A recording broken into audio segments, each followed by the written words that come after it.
Do you believe Jesus really rose from the grave? Be honest. Put it in the comment section. Do you actually believe? Because personally, I do. And it's not because I was raised in church.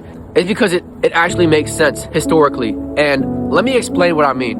First of all, Jesus was a real person. That is a fact. All historians pretty much all agree that Jesus was definitely a real person. They all agree that Jesus lived and he really was crucified on the cross. And that's cool, right? Jesus was a real person, but that doesn't mean anything. If all he was a real person, then Christianity is kind of meaningless. But the real question is, did Jesus really rise from the grave? And I believe he did. Why do I believe that? Well, because after Jesus was crucified, his close friends, his disciples, were all terrified. I mean, they were nowhere to be found. But then something crazy started happening. They started saying, Jesus is alive. We actually saw him, because the Bible talks about how Jesus rose from the grave and he appeared to his disciples and he was hanging out with them, eating breakfast with them. And so the disciples started telling people they actually saw Jesus had rose from the grave. They saw him resurrected.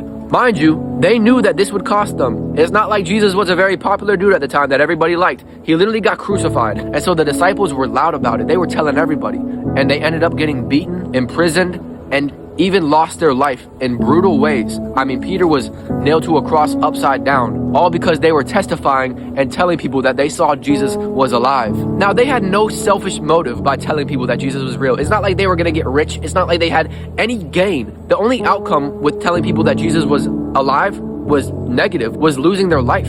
And they still were willing to tell people because they saw Jesus. And if they were just lying, bro, I would not die for a lie. And that's why I believe Jesus beat the grave and made the devil dig his own grave.